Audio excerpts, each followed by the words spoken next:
Kala kami meninggalkan tanah air pada tanggal 1 April yang lalu, kami menyerahkan keselamatan negara, tanah air, dan bangsa ini kepada seluruh rakyat Indonesia. Selama kami di luar negeri, kami memperhatikan benar-benar segala kejadian-kejadian di tanah air. Dan kami memperhatikan pula segala perjuangan, segala sikap daripada rakyat Indonesia untuk mempertahankan keselamatan daripada tanah air dan bangsa itu.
Assalamualaikum warahmatullahi wabarakatuh. Selamat pagi semuanya anak sekalian. Peserta didik kelas 7 di SMP Islam Azhar 2 Palembang. Kita di zaman sekarang berhubung pembelajaran kita sistem pembelajaran jarak jauh, maka Pak akan memberikan pembelajaran kepada kalian, khususnya guru mata pelajaran Pendidikan Pancasila dan Kewarganegaraan melalui aplikasi-aplikasi pembelajaran seperti di Google Classroom, kemudian di grup WhatsApp WA, ataupun media pembelajaran seperti yang Pak buat video sekarang ini. Hari ini kita akan masuk tentang pelajaran Pendidikan Pancasila dan Kewarganegaraan dengan materi kelas 7, yaitu proses perumusan dan penetapan Pancasila sebagai dasar negara. Sebelum kita masuk ke materi, marilah kita buka kegiatan pembelajaran ini dengan bersama-sama menyanyikan lagu Indonesia Raya, kemudian kita ucapkan Pancasila bersama-sama. Kalian di rumah mengucapkan Pancasila, Pak di sini mengucapkan Pancasila. Oke? Mari kita bernyanyi lagu kebangsaan kita Indonesia Raya.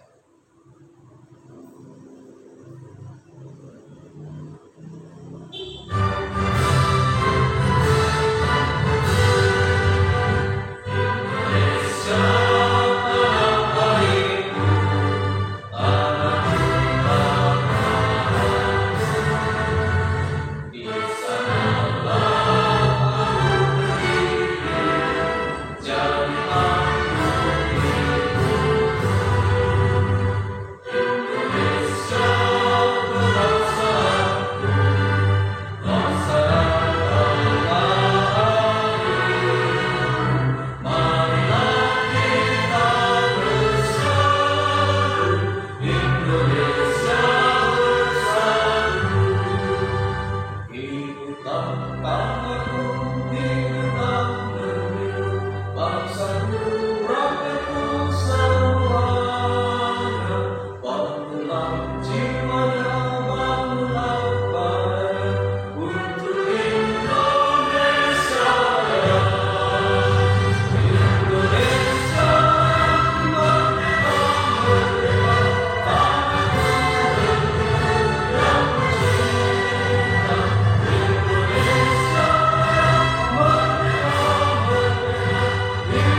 Baik anak-anak sekalian, mari kita mengucapkan Pancasila.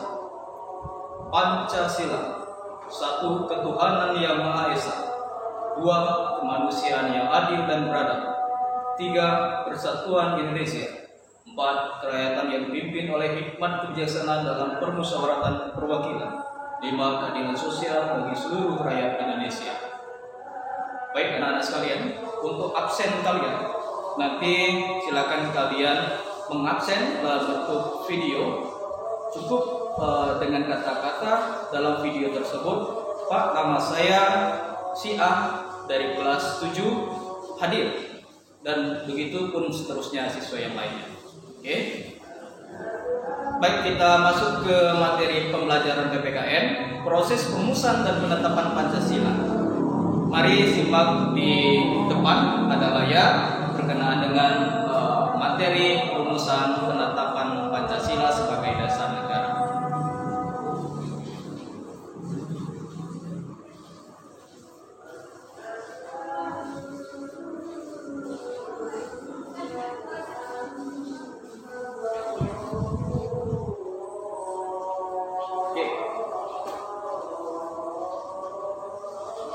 Dalam perumusan dan penetapan Pancasila, sebelum kita menetapkan Pancasila, ada sejarah pembentukan Pancasila. Mulai dari kita mengalami suatu penjajahan, baik itu penjajahan di zamannya Portugis, Inggris, Belanda, kemudian Jepang, kemudian Belanda kembali lagi ke Indonesia dalam bentuk agresi militer satu, agresi militer kedua, dan seterusnya. Sampailah sekarang kita sudah menikmati kemerdekaan selama 75 tahun ini 2020. Okay. Nah, pembentukan Pancasila sebelumnya itu diawali dengan pembentukan beberapa organisasi yang dipimpin atau yang dibentuk oleh penjajahan Jepang pada saat itu. Jepang masuk ke Indonesia pada tahun 1942 dengan membawa 3 semboyan, yaitu Nippon Pemimpin Asia, Nippon Pelindung Asia, dan Nippon Cahaya Asia. Dengan 3 semboyan ini, mereka bisa membuat kita terperdaya dengan janji-janji kemerdekaan yang diberikan oleh bangsa Jepang pada saat itu di Asia Timur Raya, termasuklah di Indonesia. Oke.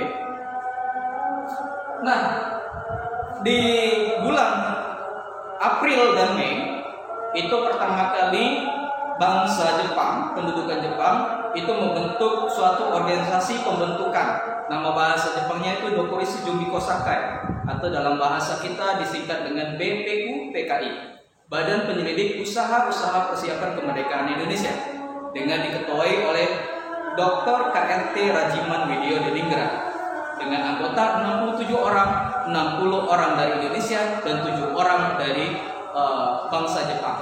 Yang salah satu wakil dari BPU-PKI yaitu dari Jepang, Ichi Bangase. Okay.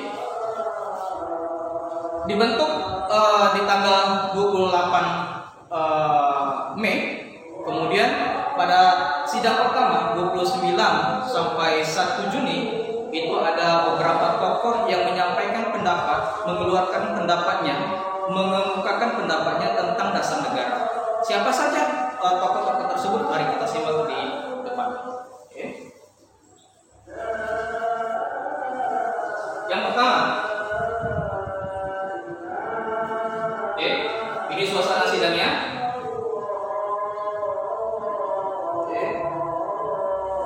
Menyampaikan pendapat ada 3 orang. Yang pertama itu Mr. Muhammad Yamin, kedua Mr. Sukomo, dan ketiga yaitu Insinyur Soekarno. Kita lihat satu persatu.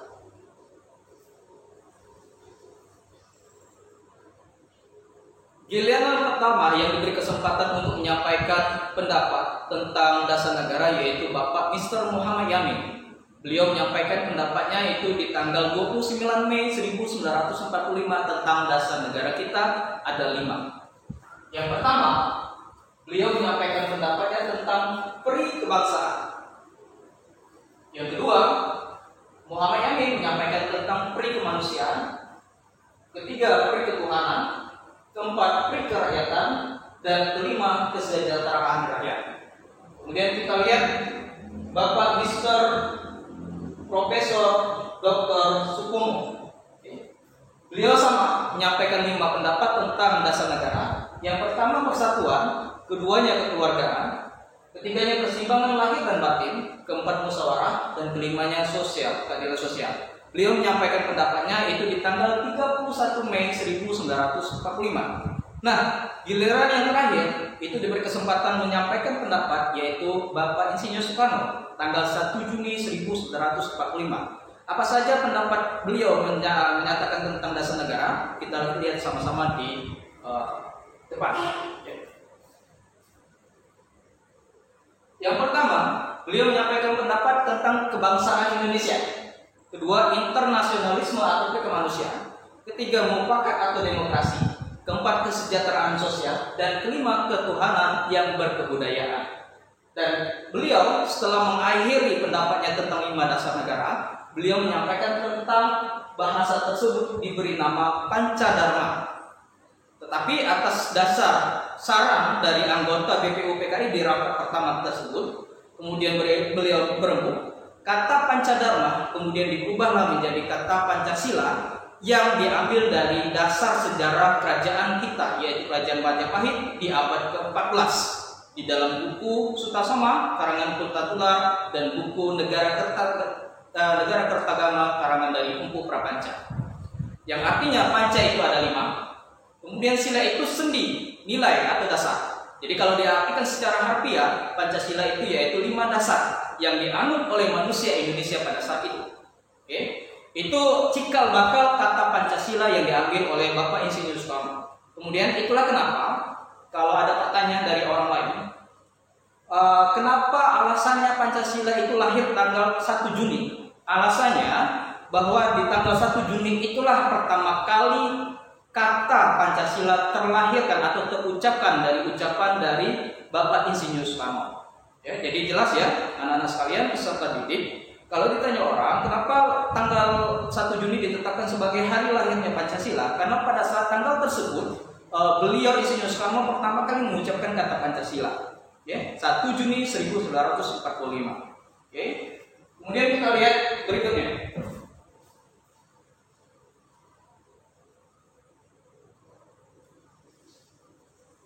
Kemudian anggota Panitia 9. Panitia 9 ini terdiri dari 9 orang dengan 1 ketua dan 8 anggota. Tugasnya apa? Tugasnya itu merumuskan, ya, salah satunya Piagam Jakarta atau dalam bahasa Inggrisnya Jakarta Charter.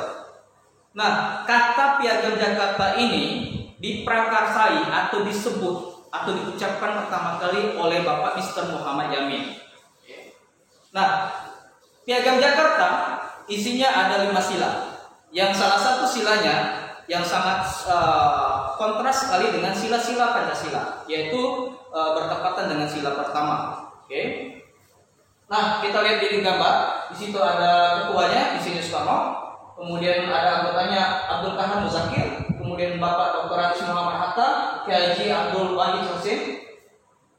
Kemudian di antara mereka ada yang beragama Kristen, ya, Haji Agus Salim, Ahmad Suparjo, Habib Husno Cokro Suryo, dan A.A. Maramis. Yang salah satu anggota Panitia 9 ini yang beragama Kristen yaitu Bapak Mr. A.A. Maramis.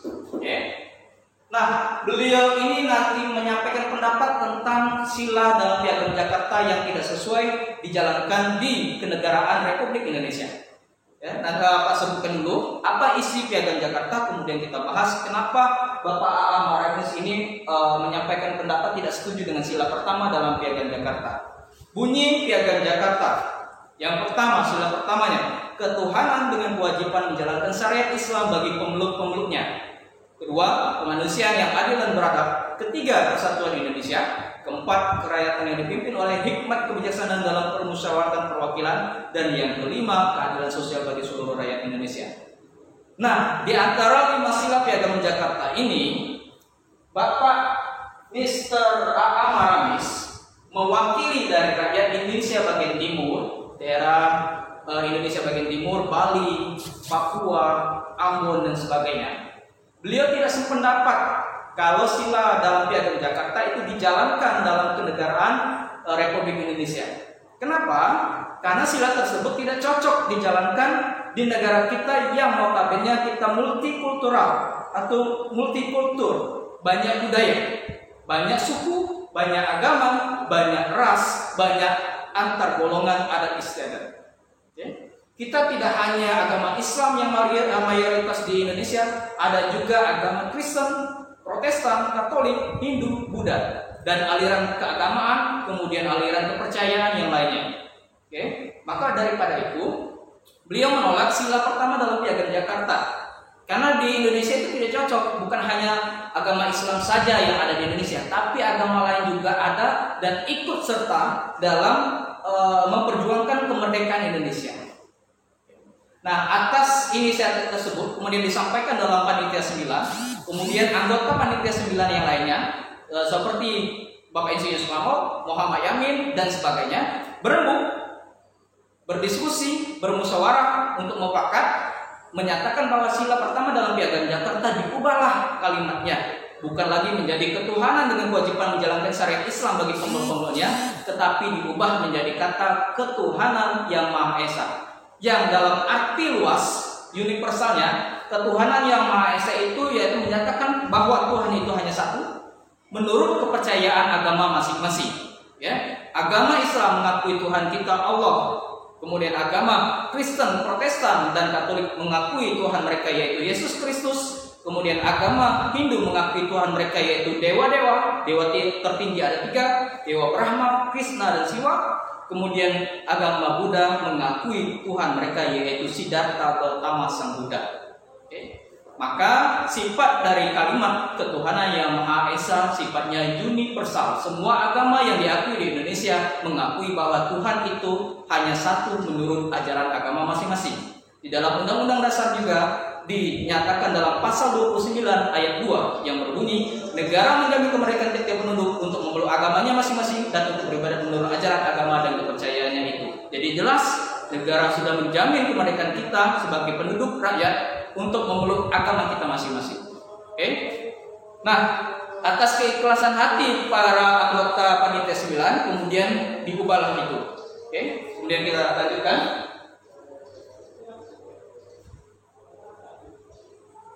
Kita lanjutkan ke PPKI.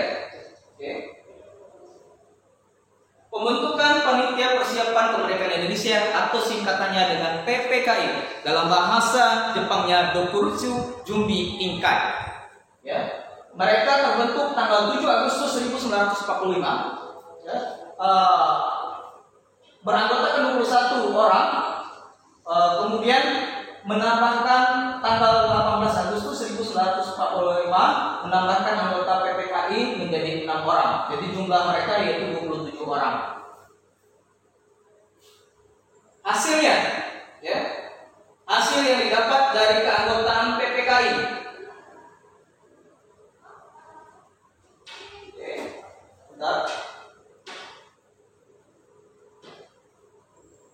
Hasil yang didapat oleh anggota PPKI ada 3. Yang pertama, menetapkan dan mengesahkan pembukaan Undang-Undang Dasar dan Undang-Undang Dasar 1945. Keduanya, menetapkan dan mengesahkan presiden yang terpilih yaitu Insinyur Soekarno dan menetapkan dan mengesahkan wakil presiden yang terpilih yaitu Bapak Muhammad Hatta. Kemudian keputusan yang ketiga yaitu menetapkan badan yang bernama KNIP atau Komite Nasional Indonesia Pusat yang tugasnya pada saat itu membantu presiden dan wakil presiden Insinyur Soekarno dan Muhammad Hatta untuk menjalankan kewajiban mereka sebagai kepala negara. Jadi ada 3 ya keputusan PPKI. Pertama, menetapkan dan mengesahkan pembukaan Undang-Undang Dasar 1945 dan Undang-Undang Dasar 1945. Kedua, menetapkan dan mengesahkan presiden dan wakil presiden yang terpilih, Bapak Insinyur Soekarno dan Bapak Muhammad Hatta. Dan ketiga, menetapkan badan KNIP atau Komite Nasional Indonesia Pusat sebagai badan yang membantu presiden dan wakil presiden pada saat itu.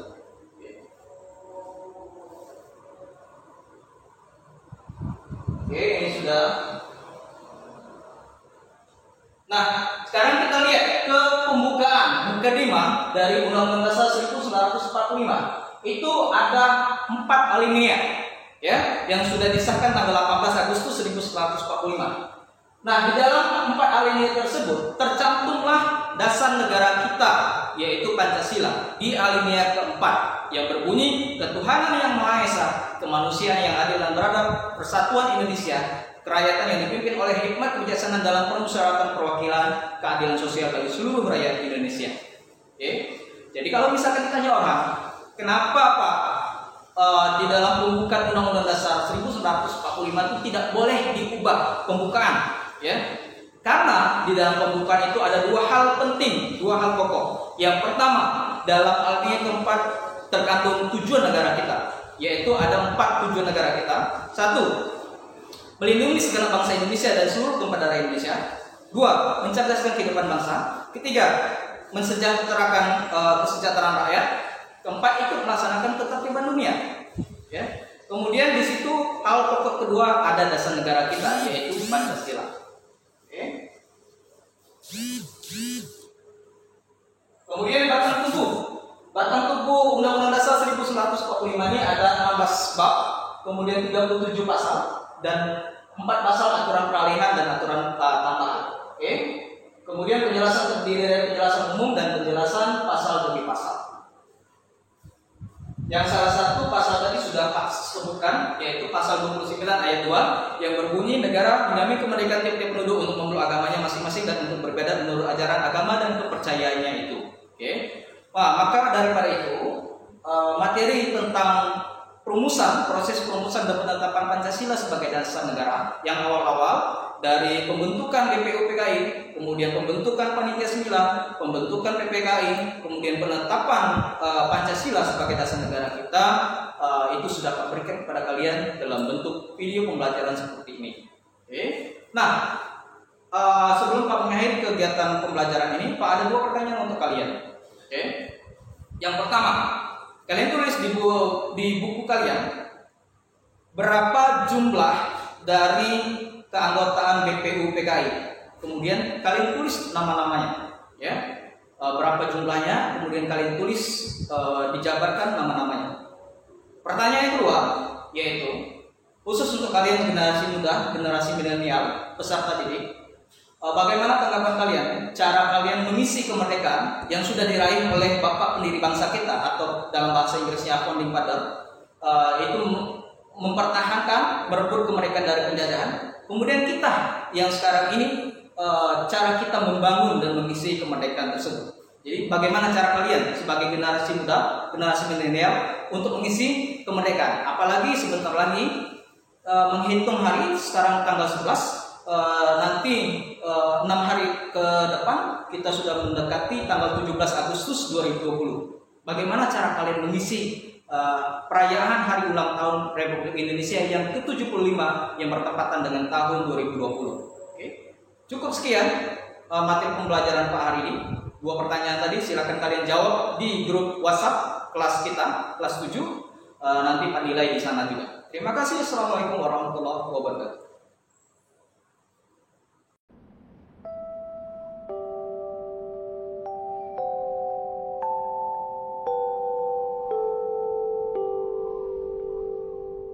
tanah air